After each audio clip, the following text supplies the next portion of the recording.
We like to say there's nothing wetter than rain.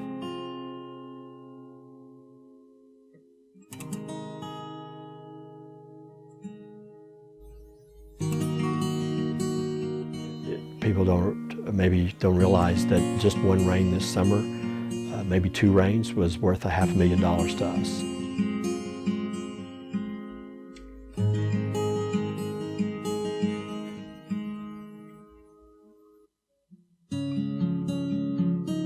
It's taken a lifetime to acquire to a fair retirement. We've probably lost in the last 6 years, and we don't know. We doubt we'll ever get that back. Well, it's pretty tough to take when you put every dollar into it and then you lose it there at the end. It's pretty tough. You just grin and bear it and go on to the next year is about all you can do. One thing you just have to know is you can only control what you can control. I mean, so much of this is just up to the weather, and it's, you know, you kind of really have to have faith to do this.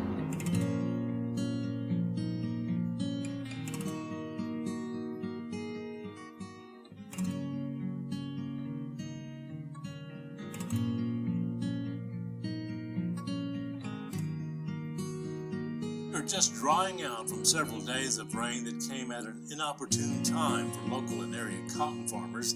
Now the threat of more rain this weekend has many of those producers taking multiple precautions to make sure their cotton will make it to harvest. Farmers usually pray for rain, but now with the cotton harvesting season just weeks away, they're actually hoping for dry weather.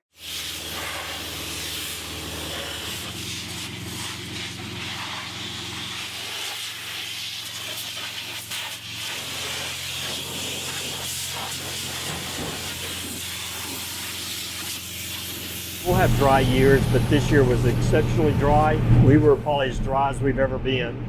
And then we started picking up rains in September and October. And now we're probably as wet as we've ever been. And to get rain in the fall is not exceptional, but to get this much, it is. Well, that's cutting into my bottom line. I mean, this has been one of the most expensive years I've ever had, mainly because of so much irrigation. And when prices are down, especially in the fall, well, that's cutting down on your income. So that's my paycheck.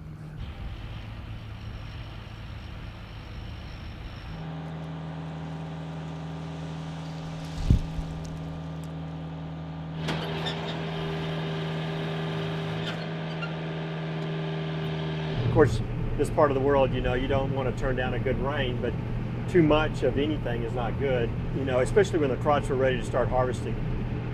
Rain will discolor the quality or change the quality of our cotton, and probably the rain has already cost us a couple of cents or more per pound just because of the moisture that we've got. But for us right now, the grades we're getting back versus what we did before this last couple of rains, it was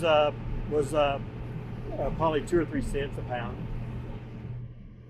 But our biggest problem was we never got any rain this summer to help make the crop. Well, I've just been doing it for 36 years and there's no 2 years alike. So whatever happens this year, it's not going to happen next year. It'll be something different. So you're always got to be trying to make it better and trying to make improvements and preparing for the future. Out here, it's more of a harsh type weather. The most predictable part about it's unpredictable.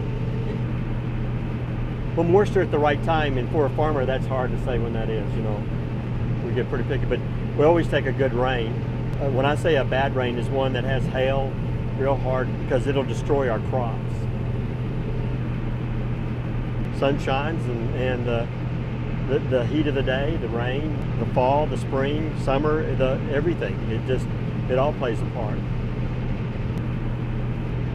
Sometimes nature is very harsh, but it reminds us that we're not going to live here forever.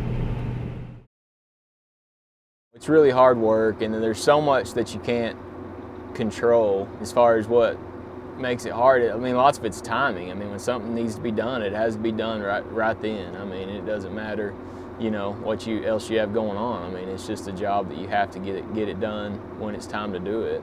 We went from my brother and I plus 5 employees last year, had to cut back because of cost and loss of money.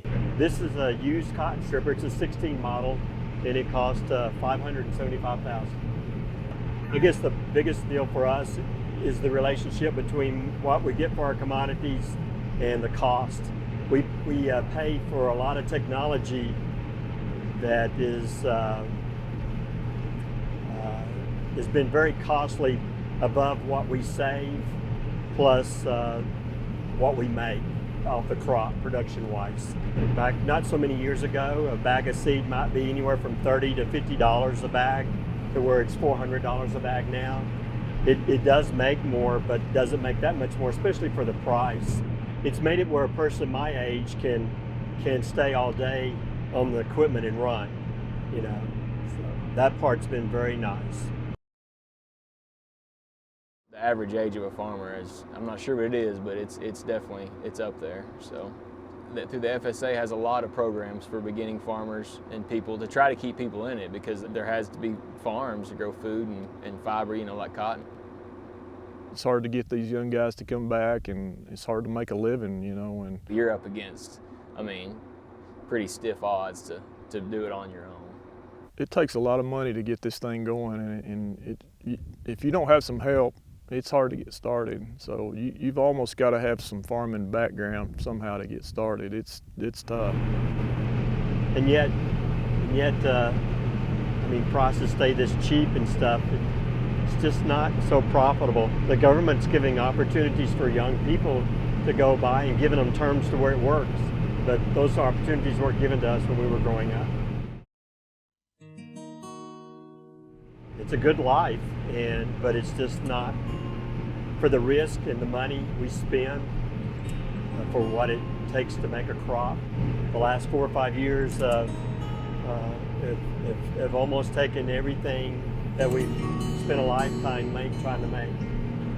And you know, it's a hard decision. Do you keep going to thinking it's going to turn around, or do you get out before you lose everything? I don't want to get out. I'm too young to stop working, but I feel like I'm too old to change occupations.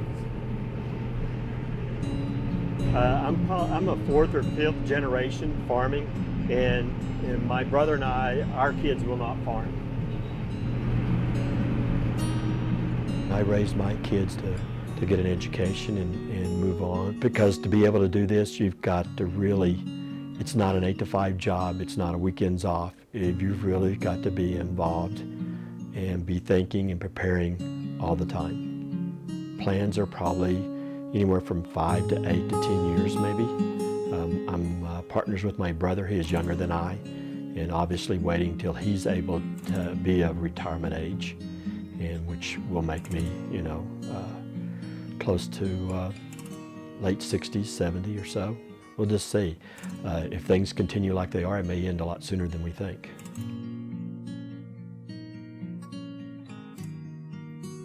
Things seem to be some extreme one way or the other. And it could be just the time we're living in. It could be to where I'm getting older and more tired and ready to slow down. And the last 5 years, the last 2 or 3 years, have made it to where I've had to go back to do what I did when I was in my 30s. And I'm not physically able. I am for a little bit, but not every day. You know, as you get older, maybe you become more cynical and everything. But the last few years have been very tough. We have lost a lot of our so-called retirement, and to the point that we would like to get to where we retire. And to try to get that back, we realize that what I have left to farm, I probably will not get that back, and just hoping that we can hang on to what we have. You know, and do I have enough to retire on? No, I don't. Not if I live a while. And so you know, you just try to get, you know, you're an optimist. You think, well, next year will be better, and you try to stay that way. Do you think next year's going to be better? It has to be.